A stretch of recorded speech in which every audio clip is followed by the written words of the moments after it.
Ladies and gentlemen, joining us this afternoon for the debate, the Ukraine investment map. State of play, opportunities, risks, and chances. This is what we will discuss today with our distinguished guests and speakers. Before we do the deep dive, please note that today we have a language service in Ukrainian, English, and German, tailor-made for your needs. So please, if you need translation, don't hesitate. Now, ladies and gentlemen, join me in welcoming our honorable ambassador and head of the mission of Ukraine to the European Union. Honorable Ambassador Chensov, it is our honor, and let me express our gratitude that you can join us today and be with us. Please, may I invite you for some opening remarks.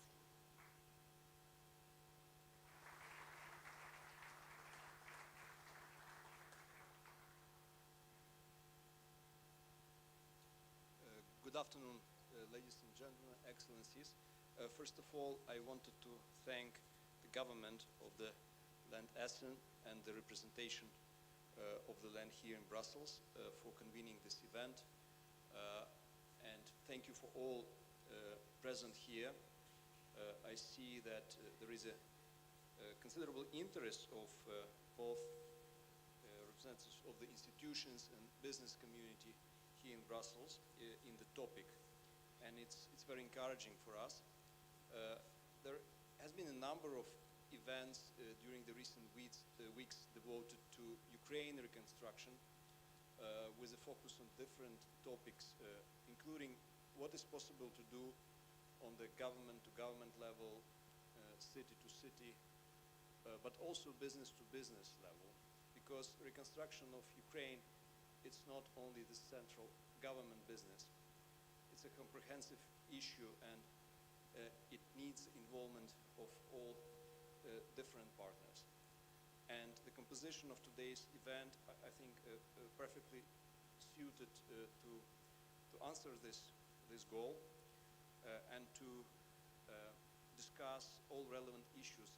What is the regulation on the central level? Because the relevant laws are now under deliberation by the Ukrainian Parliament, and European Parliament also is taking part in this process.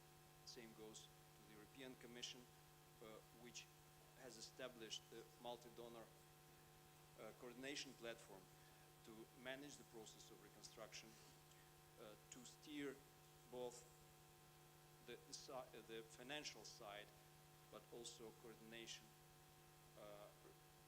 between Ukrainian stakeholders, European stakeholders, and other donors and actors regarding the priorities of the reconstruction, staging of the reconstruction.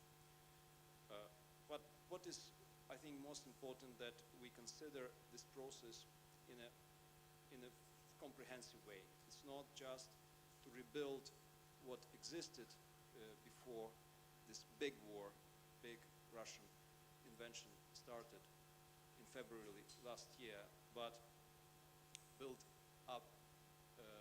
build back better, meaning to improve our business climate, our investment climate, open up Ukraine, open up opportunities, business opportunities in Ukraine, and not only help us, but also to help European Union to solve its problems or issues which are on the agenda. And I'm talking about the Green Deal, I'm talking about energy reform, I'm talking about new ideas like hydrogen, like strategic autonomy in the context of raw material supply, so on and so forth. And Ukraine can deliver. And I'm not mentioning the area where Ukraine already is delivering. It's IT and communications. And even today, Ukraine can serve a good example also to our European partners how to switch from old practices to the new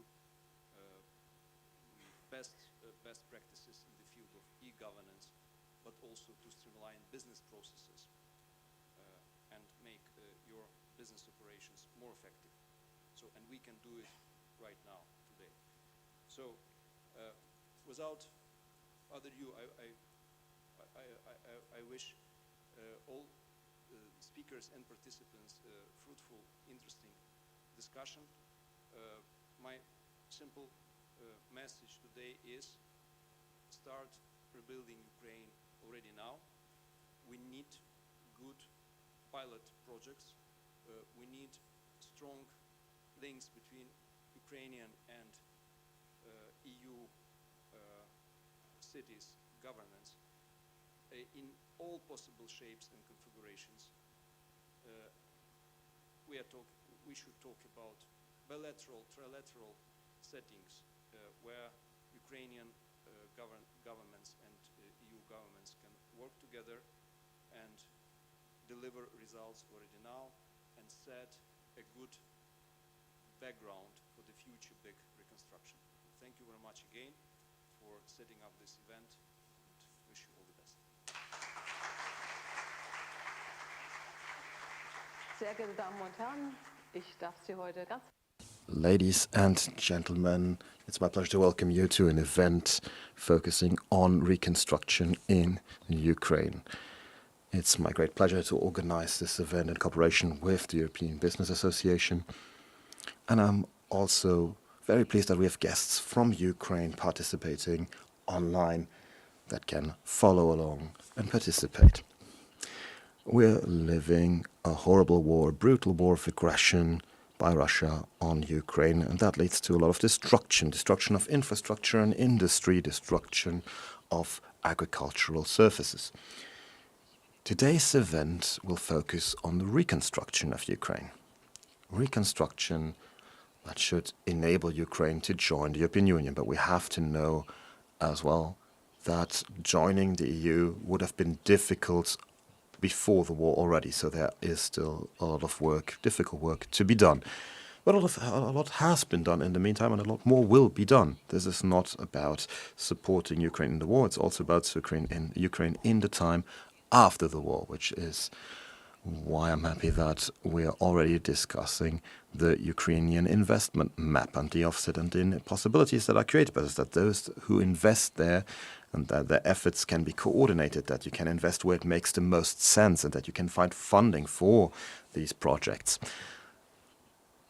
Today's event was made possible by Vice President of the European Parliament, Nicola Beer. Thank you very much. And we also have Michael Gahler as a member of the European Parliament who will be part of a panel discussion. And he's a member of the European Parliament from Hesse who is very familiar with the topic of Ukraine. And I'm expecting a very interesting event. And it's my great pleasure to welcome all of you here.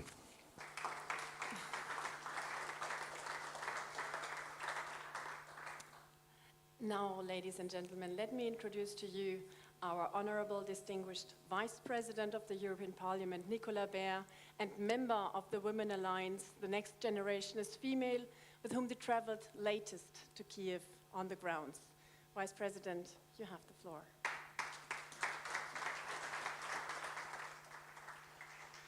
Thank you very much, Mrs. Martens. It's good to have you here today as moderator, dear honorable guests, dear ambassador. Really happy to see you again. It's important to have you here.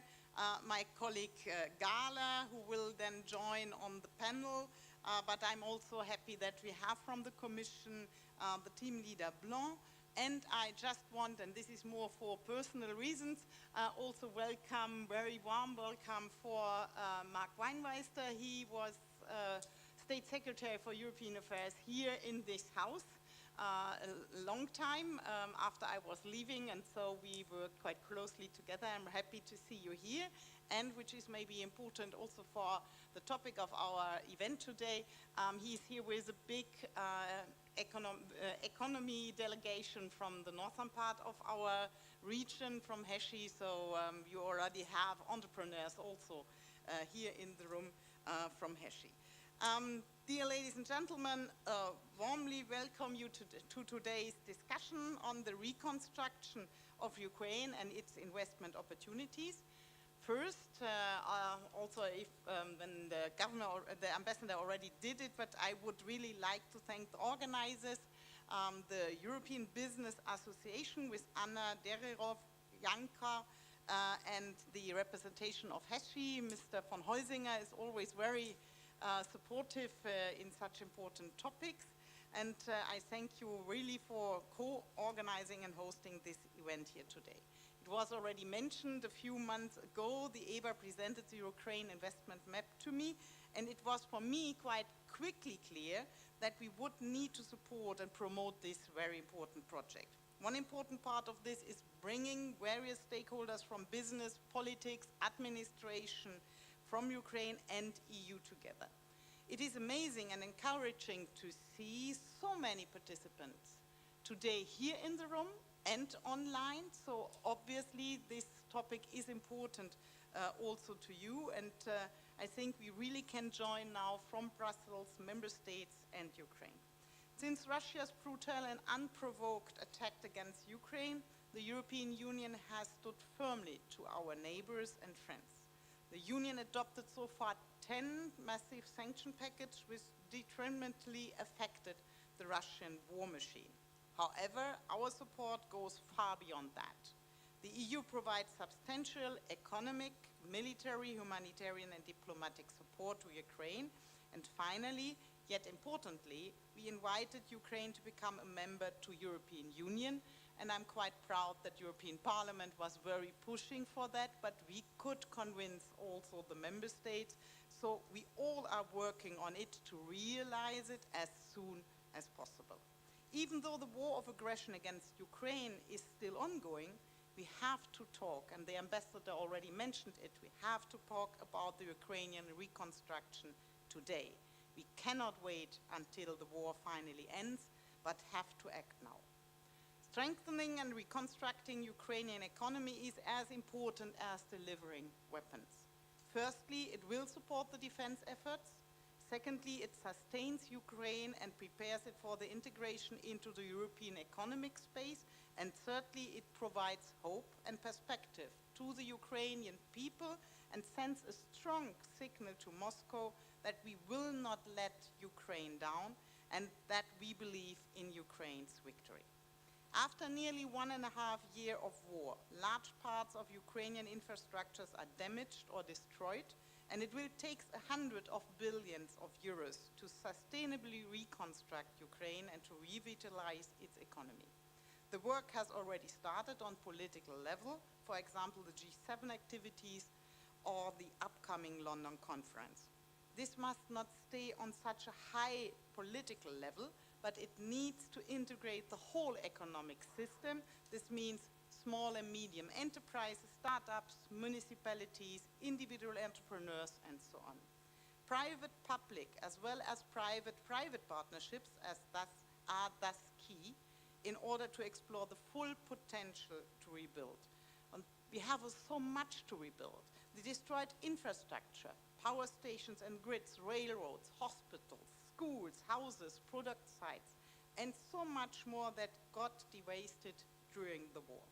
We need to build bridges between investors, companies, politics, and administration. It is important that we act coordinated, pragmatically, and without over-bureaucratic procedures. I'm very confident that our conference today will make a valuable contribution to this effort. But let us be realistic. Reconstructing Ukraine will neither be a quick fix, nor will it be easy. The reconstruction of a country which is still at war faces enormous challenges and significant risks. We need to address those risks. We need to develop the right instrument to manage them. We have to talk about guarantees, war risk insurances, safeguards, access to finance, implementation of European standards. And we need to listen to our Ukrainian partners carefully, listen to their needs, listen to their advices. I think there is much to learn from people who are resisting the merciless attack of the much bigger Russia successfully for more than a year now. Not only with admirably bravery, but also with inventiveness and ability to improvise. If we do it right, the reconstruction of Ukraine will be a win-win situation for everyone, but most importantly, for the Ukrainian people. Ukraine, our democratic friends, politicians, entrepreneurs, citizens, and soldiers should rest assured that Europe will stand by their side as long as it takes and until the people of Ukraine can live in peace and security again. Ukraine's future lays indisputably in the European Union. And so I wish you an interesting, inspiring, and useful discussion and encounter during the upcoming panel and networking afterwards. And I only can highlight what the ambassador already said. Start rebuild Ukraine already now. It's so important. Thank you.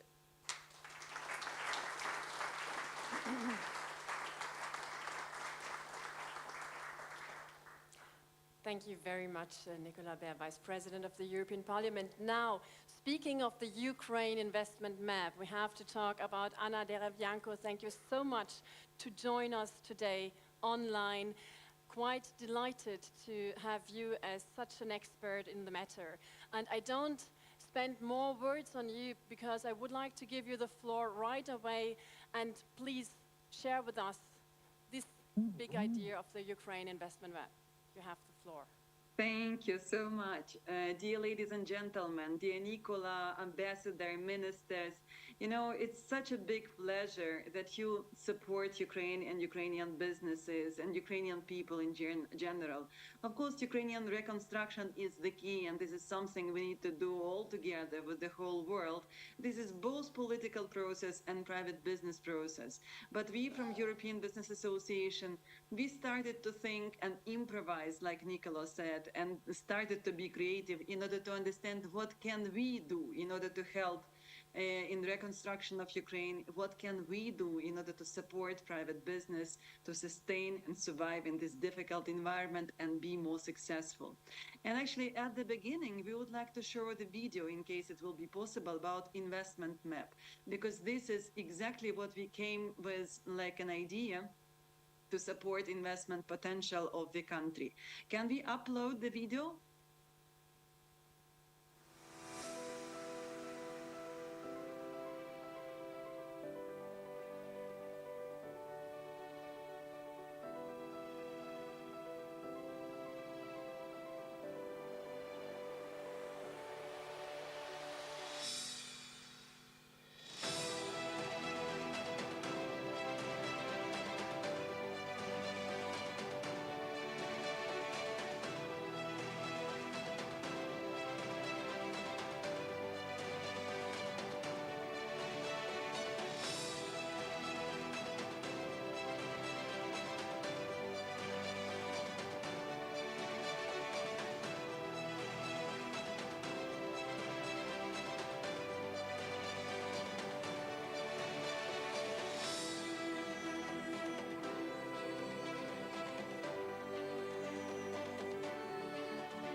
So more than a year, we see enormous resilience of businesses that work in Ukraine. 99% of EBA member companies continue to work, continue to support people paying salaries. 90% of our members do it in full and support the country. 83% of our member companies are ready to be involved in the reconstruction process. 63% of EBM members are ready to invest even during the wartime.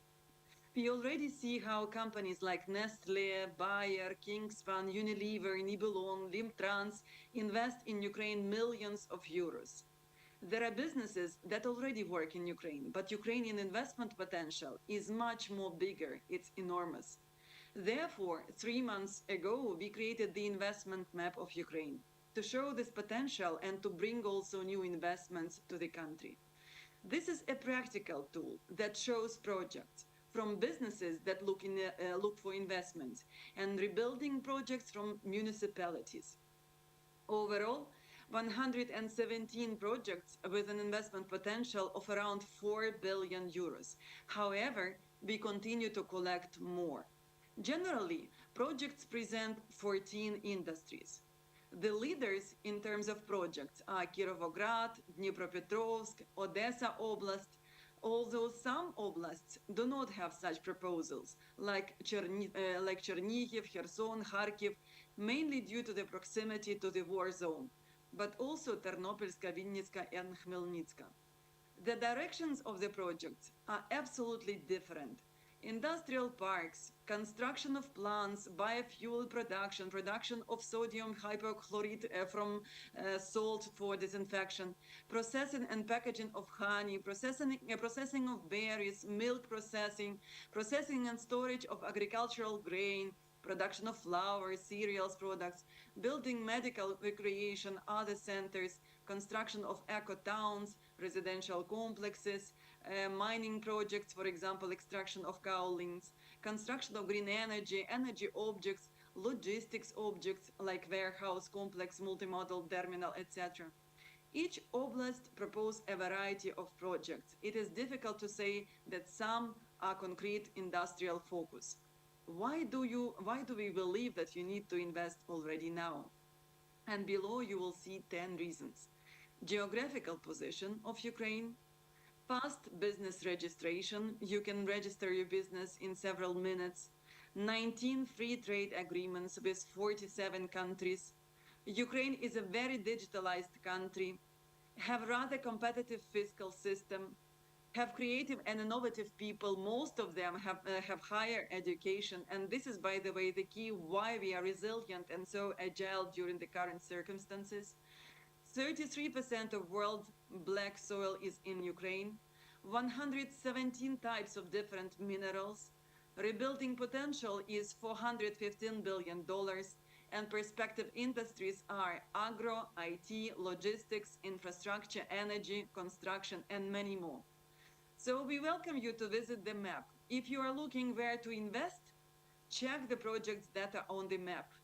If you work in Ukraine and have a project that needs investments, submit it on the web and through our website and place it on the map. And we as European Business Association and Global Business for Ukraine will be happy to share information about Ukraine, about sentiments on doing business in the country, to understand the business climate, investment details in specific sectors and possible partners, to make the process of investment more clear and open. So work and invest in Ukraine as we with you invest in the future of Europe and your future. Thank you.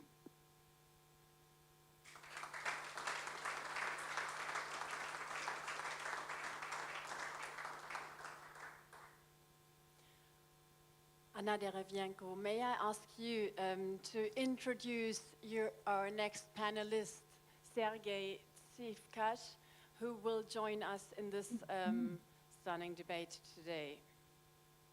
Thank you. Actually, Sergei, welcome on the podium, welcome on the floor, welcome actually to our discussion. I know Sergei for a long period of time already, and we serve at the same institution, Ukraine Invest. I'm on the board, and Sergei is executive director. Sergei and the team makes really enormous work in order to attract investments to the country. And I sincerely respect what he is doing. So Sergei, please share what you think is relevant when it comes to investing in Ukraine. And could you please also underline what are the challenges you face now in order to attract this investment potential to the country? Thank you, Anna. Thank you very much for the invitation and this great opportunity to speak to such a distinguished audience. Well, first of all, I would like to say thank you to EBA for creating this investment map. It's a very important tool that brings investment projects from throughout the country, from different sectors to one place, and investors can get acquainted and see details about these projects. Of course, not all of the projects are ready for implementation. Some of them are at initial stages.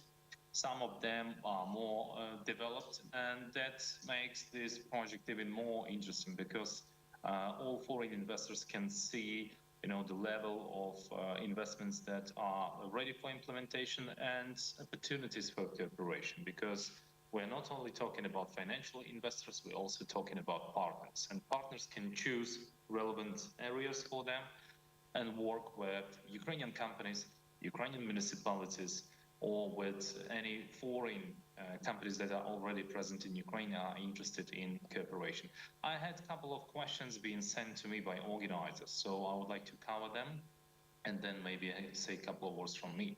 So the question was a very interesting question: why EU investments should be entering Ukraine, or why Ukraine is interesting for EU investors? Well, first of all, we are neighbors, and we have chosen European direction a long time ago, and now we are fighting as a whole country with EU support, with international support for these democratic values. And we also fight for economic development. That is a big part of our, democratic process of development in Ukraine right now. So EU is, combined is the biggest investor in Ukraine. And we have many European and many international companies already present in Ukraine. We have recently launched a campaign with prominent European and other foreign investors that are already doing business in Ukraine. And you can see some big companies like Bayer, BASF, other players from many countries present in Ukraine and working for 20, 30 years. So Ukraine is a well-established jurisdiction with great investment projects, but we need to see more projects and more needs to be done. So what Ukraine is doing in terms of attraction of investments? First of all, we have introduced in 2021, 2022 investment incentives. So we have two systems that allow investors to get investment incentives. One of them is the law of Ukraine on state support for investment projects with significant investments. If you invest 20 million euros or more, you will be able to get up to 30% of state support of the capex of the investment. This is a soft incentive, so you will not be reimbursed in cash for any investment that you do, so you will not receive any financial reimbursement, but you will be able to get tax exemption like CIT relief for 5 years, for example. There will be no VAT on import of equipment for your facility. There will be no custom duties on new equipment that you import to Ukraine in order to build your facility. Also, state of Ukraine can provide financial support and can build infrastructure for your manufacturing facility in terms of electric grids, water supply, gas supply, road and railway. The second system is industrial parks. If you build industrial park, if you are an operator or a resident, then you can get investment incentives as well. Corporate income tax relief up to 10 years, also custom duties on equipment and VAT on import of equipment, and infrastructure can be built at the cost of the state. So these are two main investment incentive mechanisms that are available for manufacturing facilities in Ukraine. The scope of industries that are covered by this law and the system of industrial parks is quite broad. It covers all processing industry, healthcare, tourism, logistics, warehousing, and many other sectors of Ukrainian economy. Ukraine Invest has been designated by the government of Ukraine to provide investors support according to this law to help them file the application to the Ministry of Economy of Ukraine, and all our services are free of charge. So if you have an idea about investment in Ukraine, or if you already plan investment in Ukraine, please do get in touch with us and we will help you to submit such application. Also, there was a legislative proposal submitted to Parliament of Ukraine in October 2022 that was initially prepared by Ukrainian Invest and then supported by the Ministry of Economy and Prime Minister. So the aim of this draft law is to increase activities under the law for state support for investment projects with significant investments, and to decrease threshold from 20 million euros to 12 million euros. Also to allow investors start investment project and submit application within 12 months of the beginning of such project. And there are some new sectors of Ukrainian economy that were included in this law. So the draft law has passed, was passed in its first reading in the Parliament of Ukraine. Now we are awaiting the second reading, and then this law will be able to be used by SMEs from throughout the world, from Ukraine, in order to do investments in Ukraine. And we will need plenty of investments, because Ukraine, as you all know, has been severely affected by the full-scale Russian military aggression, so we will have to rebuild many sectors of Ukrainian economy. Ukrainian Invest is acting in a reactive and proactive mode. In a reactive mode, we talk to any investors from any sectors. In a proactive mode, we promote in specific sectors of Ukrainian economy that we think are of most interest for investors at this current time. So we have 5 sectors that we're working on actively. These namely are agri-processing, logistics, manufacturing of construction materials, green investments, cross-sectoral thing where investors invest in projects also connected to decarbonization, and manufacturing of motor vehicles and electric transport in Ukraine. So these sectors are very interesting, and Anna already mentioned some companies that invest specifically in construction materials, manufacturing, and agri-processing. Such companies as Kingspan, they will invest more than $250 million in Ukraine.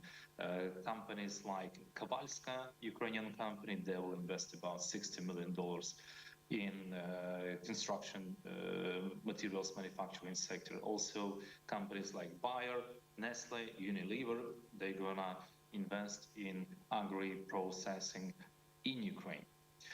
So, but when we talk about Ukraine overall, you know, there is no single sector of Ukrainian economy that is not in the need of investment right now. So whatever sector you represent, you can get in touch with us, you can get in touch with European Business Association. We work as a team, we coordinate our activities between government and business associations and business players in Ukraine.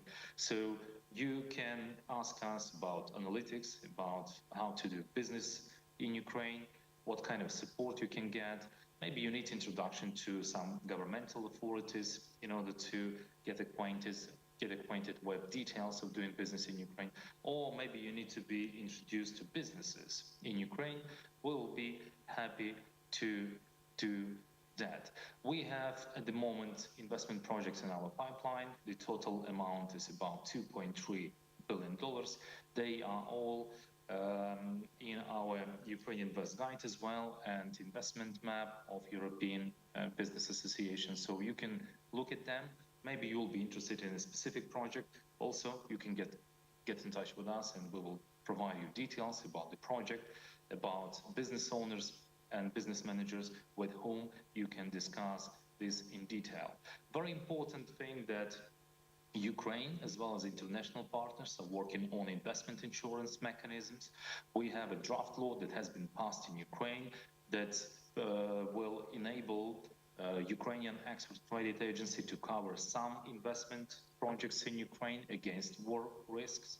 Also, agencies like MIGA, World Bank branch, and US DFC, Development Finance Corporation, they can assess investment projects and provide war insurance cover and political risk insurance cover as well. So if you are interested in that, you can apply to us. We can put you in touch with Ukrainian players that provide such cover or international partners that do so, and you will be able to understand whether this program is available for your specific project.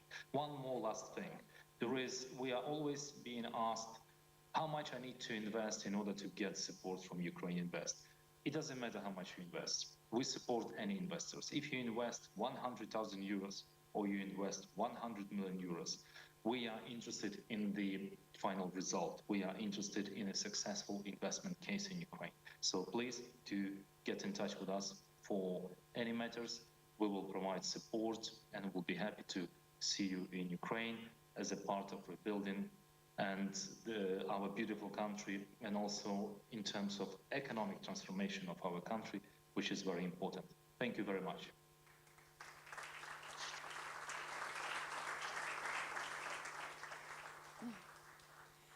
Thank you very much, Sergei Tsivka, for your very fruitful expertise and insights you shared with all of us. Please let me broaden the discussion with our distinguished panelists. Before I invite you on the stage with me to go deeper into the matter, please just let me allow to announce our interactive part, because actually you are not only here, the audience we see, but also we have an online audience.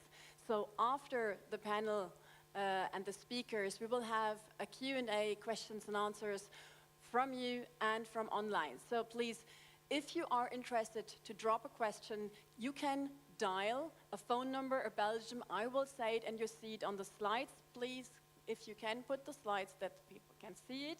We have the 047 203 1381.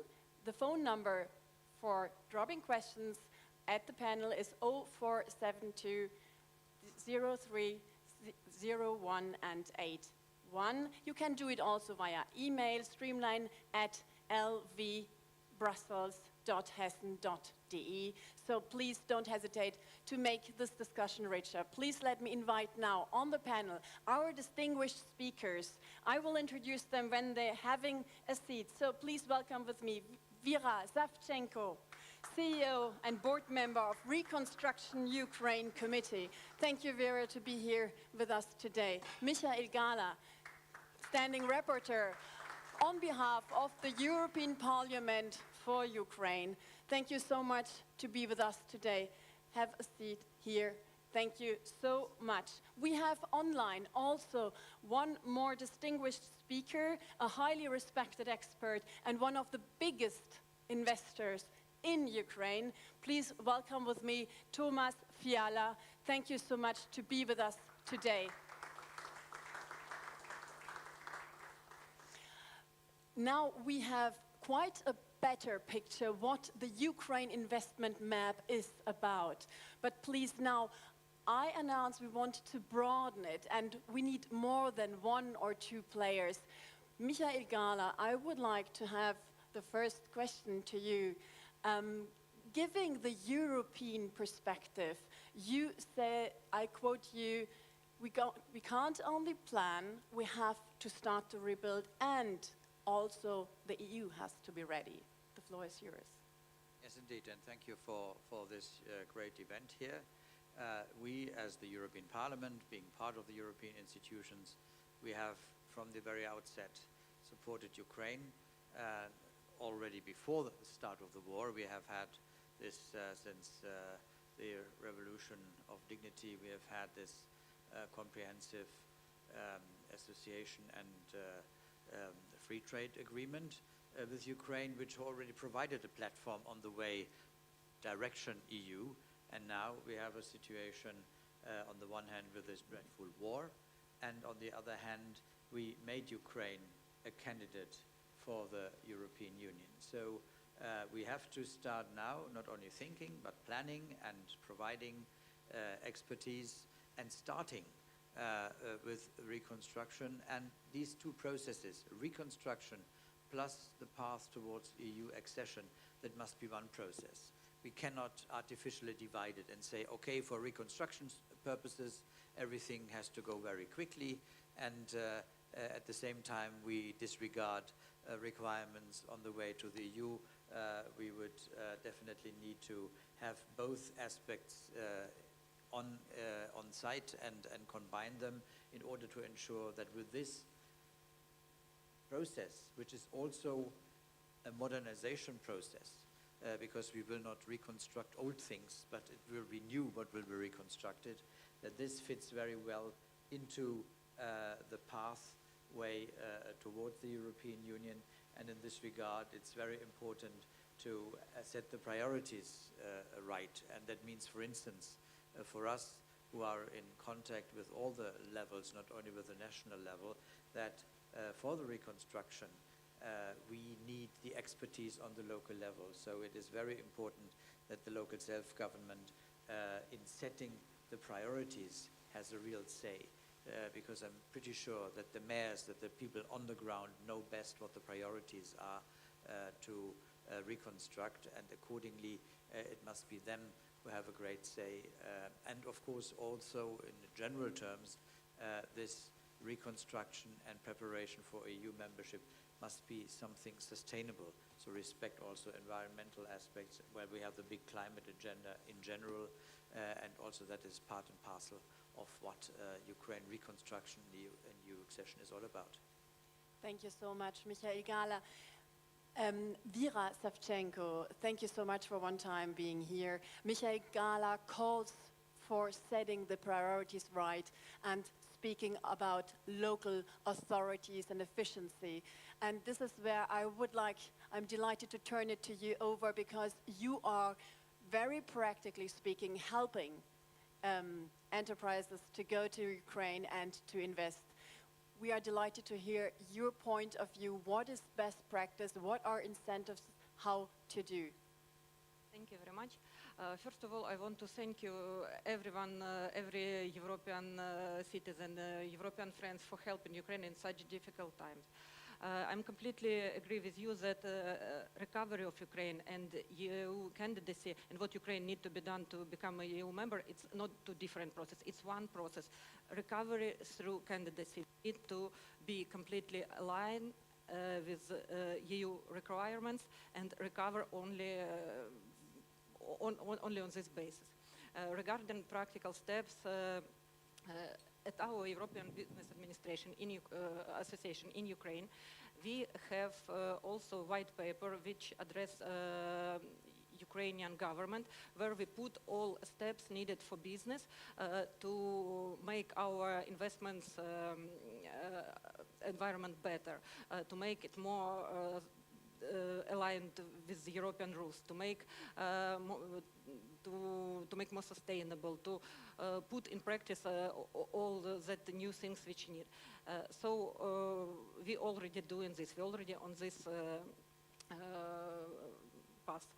Regarding our investments opportunity map, we try to put on this map projects from all industries, from all Ukrainian regions. And I think we did quite a good job. Together with Ukraine Invest, we put 117 projects already on the map. Our next step is to fill the gaps that no industry is missed, to fill the gaps that no region is missed.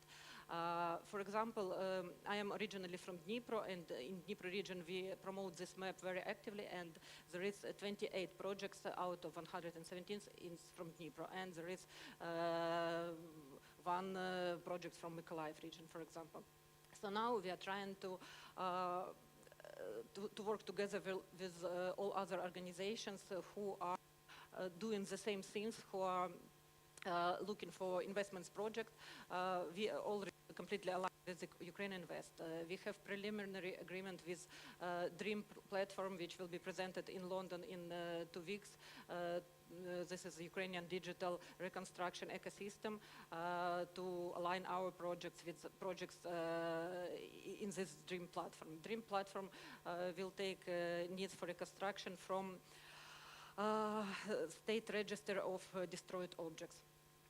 So a lot of things to be done, and I think Sergei tell a lot of points why you should invest to Ukraine, all incentives, more to come. We are working hardly on war risk insurance.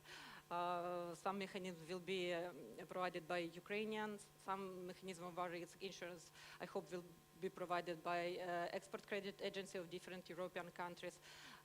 So a lot of work needs to be done. Thank you so much for your contributions so far. And once again, I would like to thank you. You traveled from Kiev, I understand, to join this possibly conversation today. Thank you so much.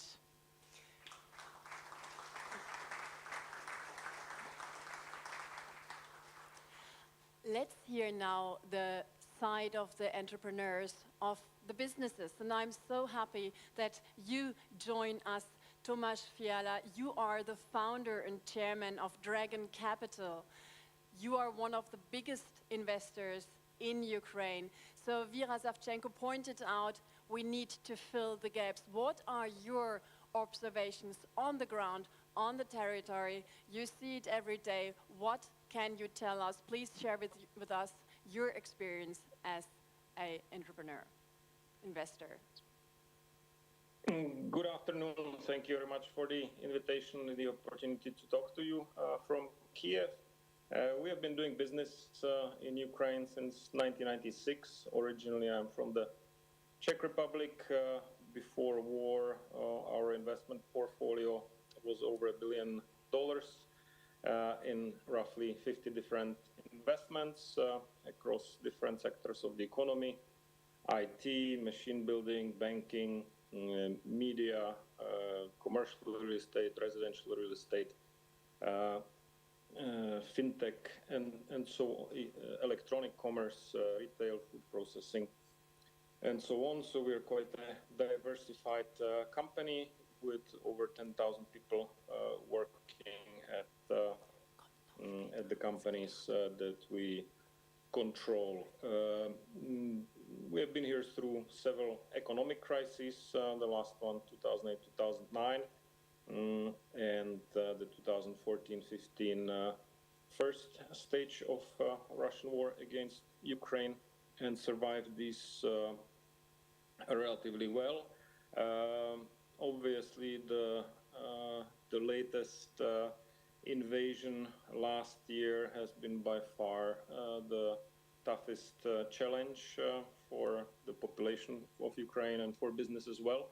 But I have to say that the country has survived this, and the economy much better than anybody could have expected at the beginning. In particular, thanks to reforms that have been launched after the 2014 Revolution of Dignity, which were also part of the EU integration process, the association agreement and the DCFTA, the visa-free regime, the IMF program, plus a lot of internal demand for reforms and for Ukraine to catch up with the countries on our western border that have joined the EU almost 20 years ago. So Ukraine has, the banking system has survived, the fiscal system has survived, electricity infrastructure, internet, telecoms, everything has worked throughout the war during the first days, and then onwards, thanks to these reforms that have been carried out, and where Ukraine has caught up, not fully, but partially, with our neighbors. Last year's GDP dropped almost 30%, but again, much better result than expected. In the beginning of the war, the World Bank expected a 45% decline. And this year, we expect GDP actually to start growing by at least 3%, based on our own performance of our own companies, we've been able basically to restart all of our businesses already by the middle of March of last year, after an initial halt to most of our activities by the middle of March. So within 2-3 weeks, everything has been relaunched, except some assets that have been physically destroyed in the northwest of the Kiev regions, where we suffered damage of some of our production and warehousing space by the Russian invaders. We have lost over 100,000 square meters of commercial space there. And then onwards from April of last year, the performance of the economy has continued to improve every month. We had to survive the challenge with electricity after Russians started hitting with missiles from October our electricity infrastructure. You have seen the enormous imports of electricity generators and fuel from November throughout the winter. But again, here the economy has survived, and from the middle of February we have across the country uninterrupted electricity supply and stable macroeconomic conditions. The PMI, or the Purchasing Managers indexes have been improving. We are above 50 in the last 2 months. So the business considers the conditions to be the best since the beginning of the war, as of now. What one has to also say, the macroeconomic stability that has been maintained is key for us, is key for any investors. One has to say that Ukraine has been a very fiscally conservative country. At the start of the war, the public debt to GDP was under 50%. So we are by no means comparable to any South European country. It will obviously increase. We are now, as of now, above 70% debt to GDP, debt to current public debt versus 2023 GDP, and that will further grow. But since Ukraine signed the memorandum with the International Monetary Fund, we have a new 4-year program, which is supported with $15 billion from the IMF and assurances from the EU and G7 countries for the next 4 years, worth another $100 billion. We have a very predictable macroeconomic situation, both fiscal and monetary, for the next years, and that gives us certainty to continue investing. As for our projects, we have basically restarted capital expenditures already last summer, when we understood that the worst from the security point of view is over. So all the projects that we launched before the war and initially froze were restarted. One of them is an industrial park in the western city of Lviv, which we continue building, and which the European Bank for Reconstruction and Development decided to support this year.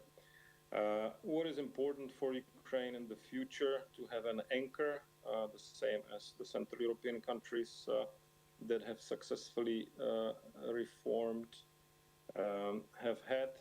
We have had it through the association agreement and the DCFTA, but one has to say that the DCFTA has been quite disadvantageous for Ukraine. Ukraine has been running an annual trade and current account deficit of roughly 7 billion euros with the European Union. With the rest of the world, Ukraine had a balanced trade account. Only with the EU we had a large trade deficit. The terms of the DCFTA have been much more advantageous for the EU rather than for Ukraine. The figures have been roughly 20 billion euros worth of imports from the EU and about 13 to 14 billion euros worth of exports into the EU in the last years before the war. We appreciate that the EU has for another year abandoned the tariffs and quotas. Unfortunately, it's being interrupted by Poland and 4 other countries over the last months, which is actually very damaging for, both economically as well as for the sentiment of Ukrainian businesses and population. You can see huge queues of trucks which are waiting for 1 and more weeks on the Polish and other borders. We cannot export our products timely. The logistics costs are huge. Ukraine used to export 80% of Ukraine's exports have been going through the Black Sea ports before the war in tonnage terms, a little bit less in monetary terms. That is now extremely constrained and limited to grain only, and the Russians sabotage the grain corridor. Anyway, so it is important for the EU to actually stick to its rules and keep its market open for Ukraine. The amount of export is negligible for the EU, and it should run much smoother so that Ukraine can help itself and is not just dependent on loans and grants from the EU and other partners. On that, I would like to conclude. Happy to answer any of your questions. Thank you. Thank you so much, Tomasz Fiala.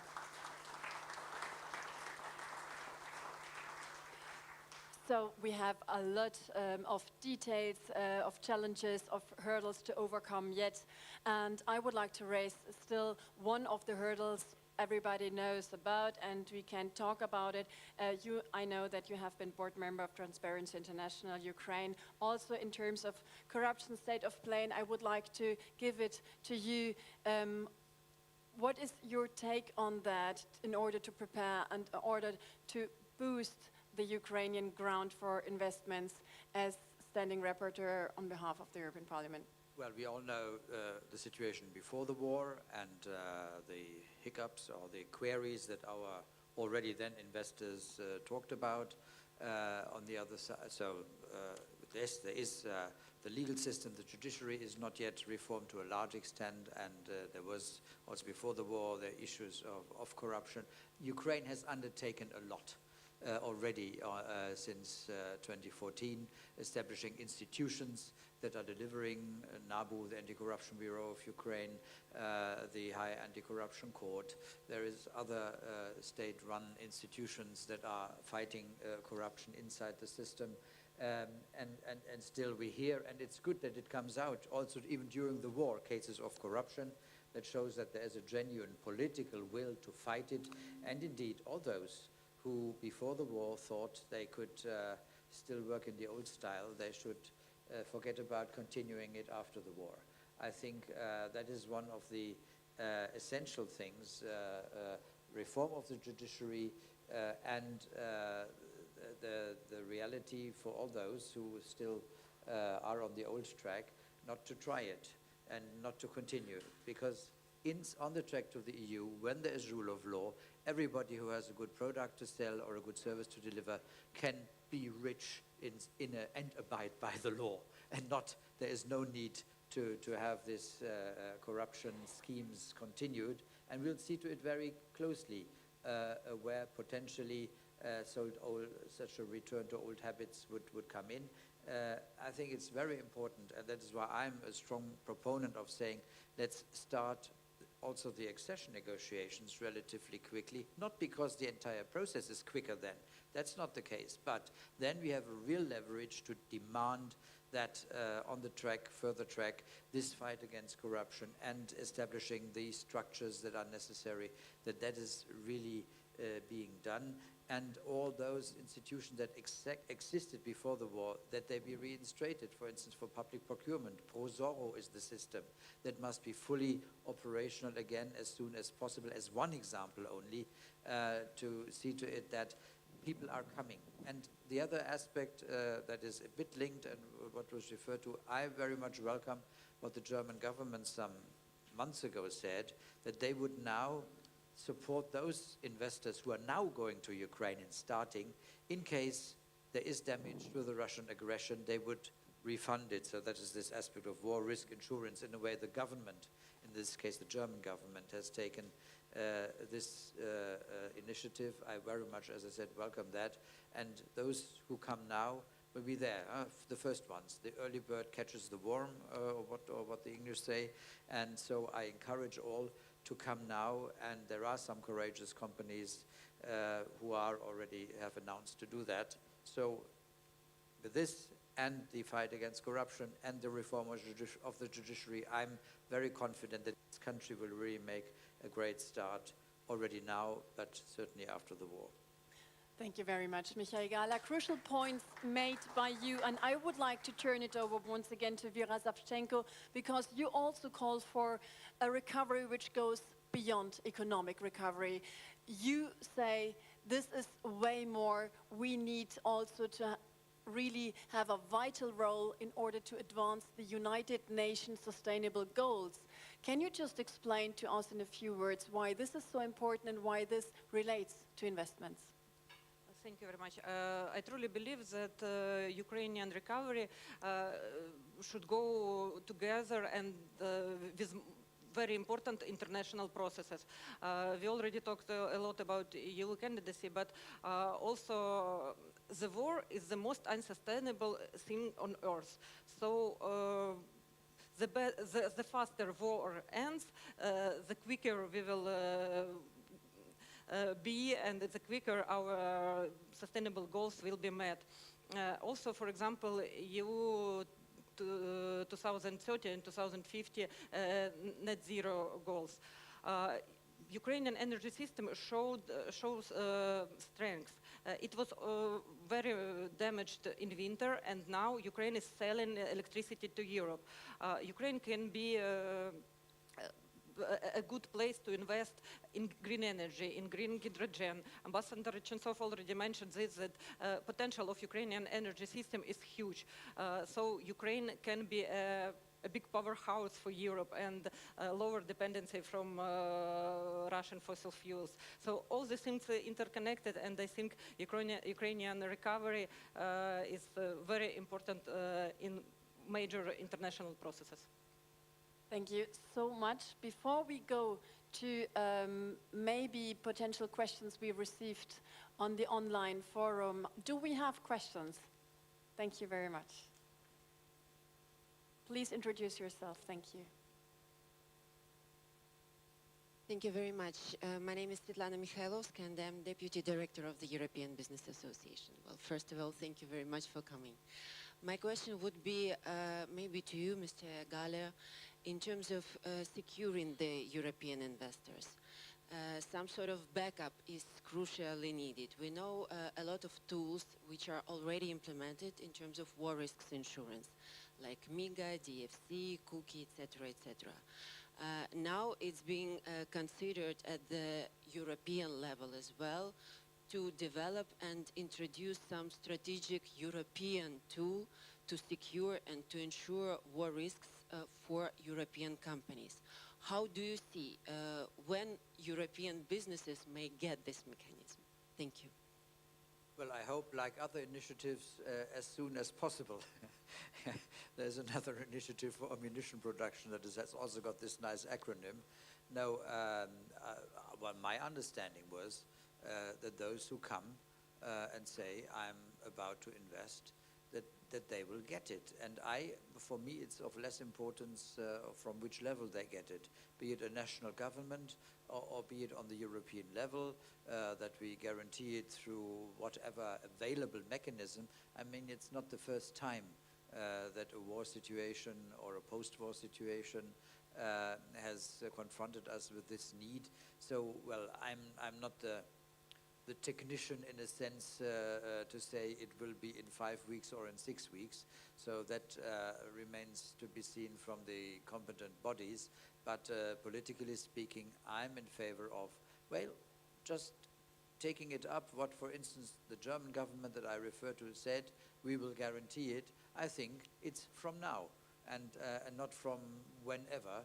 So I'm pretty sure that all relevant bodies will be are already on standby to implement it. And I wonder, I see my colleague here who will be having a role in the EIB soon. Perhaps the European Investment Bank is also in such a situation. We have similar discussions of guaranteeing investments for Africa, for instance. That is what has been discussed, and even more so for Ukraine.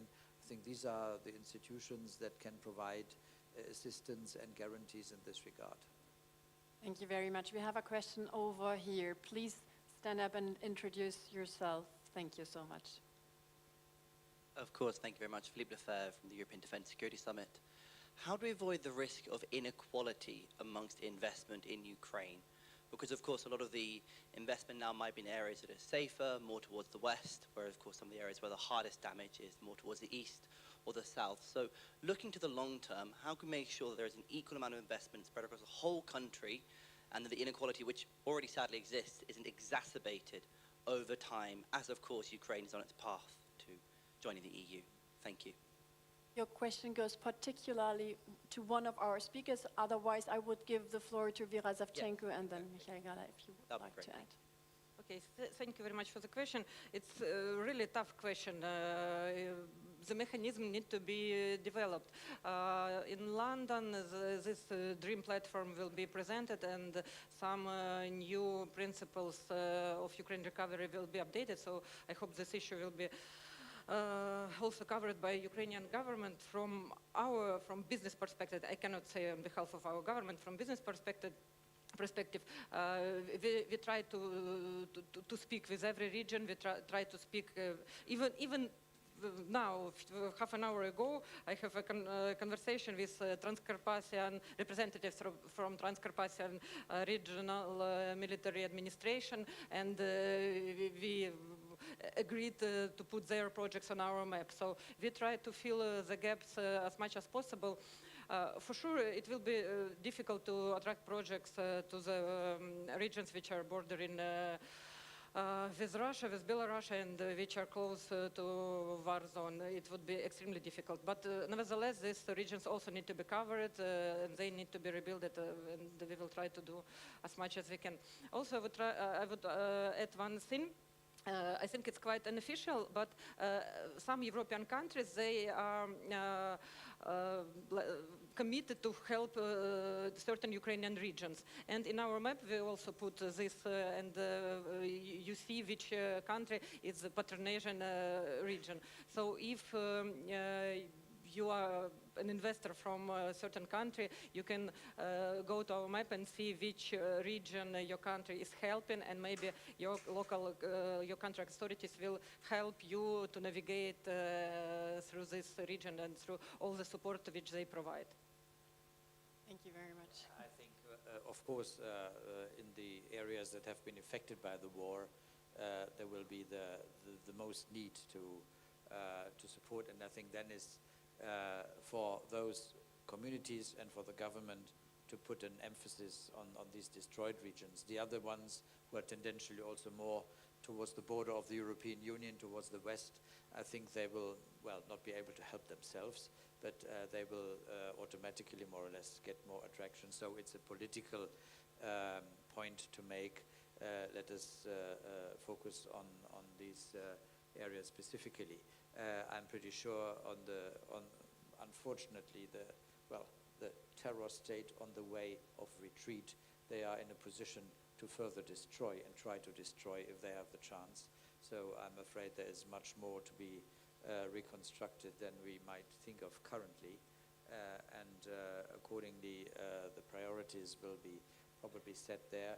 But people like this very active, my friend Ivan Fedov from Melitopol, when he comes back to his city at some point, he will equally and quickly be able to find out what is needed and then he will get to work. And he is now touring also in the European Union and visiting different cities, I'm pretty sure. And that is also something that is very nice to see, how many more cities are currently seeking partnerships, twinning with Ukrainian cities. And I think that will also be playing a very positive role. And they will also have their local companies, they will have a look in the future twin city where they can come in with investment or be helpful.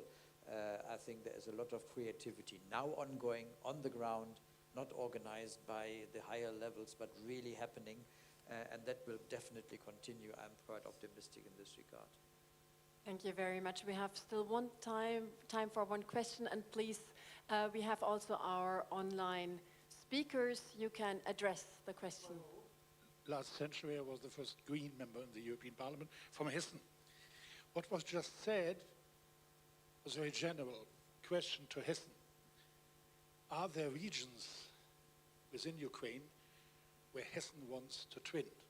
Or are there cities in Hessen who have decided to twin with specific Ukrainian cities? Thank you. Well, I'm aware of existing partnerships like Darmstadt with Uschgorod. That is very active, and there are others, I think, in North Hesse and Gudensberg. They are very active that I'm aware of. But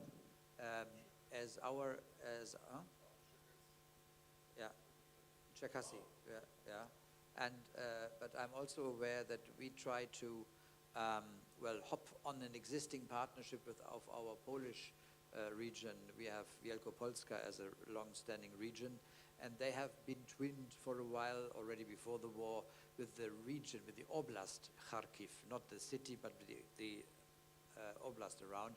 And we tried, I think it's not yet very much advanced, but that's not our fault, to hop on this existing one in order not to start from scratch.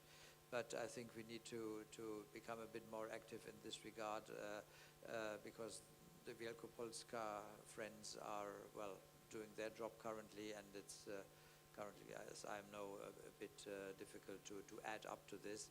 But we are on the way, and I think that, and as the region of Kharkiv is one of the more effective ones, at least in the eastern part, then I think there is a lot that could be done and must be done. Before the final remarks, are there any questions left, any takers online? Maybe if not, I will leave you just with some final remarks. You saw we have discussed really a broad picture of opportunities, of hurdles to overcome, but ready, every side is ready to overcome it and to work hard for it, to commit and to invest courageously in order to make a smoother path for Ukraine, for a Ukraine investment success story. Thank you so much for being with us this afternoon, and I leave you now to continue this really important and key discussion in a little bit more informal format. You are all very welcome to join us in the ground floor for coffee and having a chat around a piece of cake. Please stay with us, you are very welcome. And one last word, you are welcome to spread the word for next events in this house. Thank you so much. Reform of the Stability and Growth Pact, there is still a lot to say. And also, this is the 6th of June, and also competitiveness and strategic autonomy in former industry. Can EU reach its ambition? You see, this house is currently totally in the news debate and is keeping up with the pace in the European Union. Thank you so much for having us. Thank you for much joining here and online. Have a good afternoon.